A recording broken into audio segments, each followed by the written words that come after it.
Sa isa pong pag-aaral sa bansang Amerika, lumabas na kusina at banyo ang pinakamaruming bahagi ng bahay. At ang kadalasang gamit naman na pinamamahayan ng mikrobyo, ang sponge na ginagamit panlinis ng pinagkainan. Narito ang report ni Bam Alegre.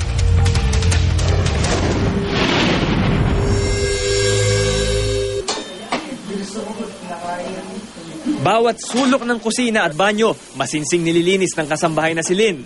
Alam kasi niyang iba't ibang sakit ang maaaring sumulpot kung dugyot ang pamamahay. Lagi ko pong hinuhugasan, tapos pinapalitan namin pag maluma na po.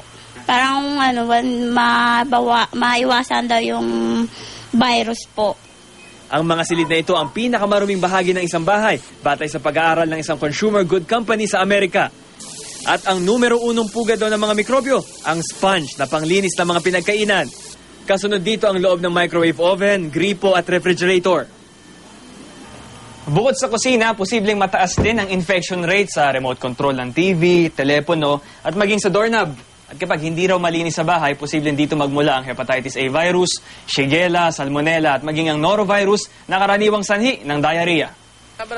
Mag-ingat din daw ang mga kitikitex. Ayon sa isang lab scientist, dahil madalas nating hawakan at dalhin kung saan-saan ang ating mga cellphone, posibleng mas marumi pa raw ito kumpara sa basura. Kahit nasa mga, siguro sa mga bags, kaya sa mga bulsa, hindi natin alam kung malinis. And then we get all these bacteria. Payo ng mga eksperto, kalinisan sa katawan ang mabisang pangontra sa peligrong hatid ng mga mikrobyo. Huwag daw iwanan ng toothbrush sa loob ng banyo dahil posibleng ma-expose ito sa vapor o singaw mula sa inidoro. Ang mga kamay, sabunin ding maigi sa loob ng 20 segundo o katumbas ng 2 beses na pag-awit ng happy birthday. Iwasan ding hawakan ng mga mata at bibig. It's very basic, washing of hands. Of course, yung cellphone mo hindi mo mawawas, but they're already available like what's this, mga gels, mga antimicrobial or antibacterial gels. Para sa unang balita, Bam Alegre reporting.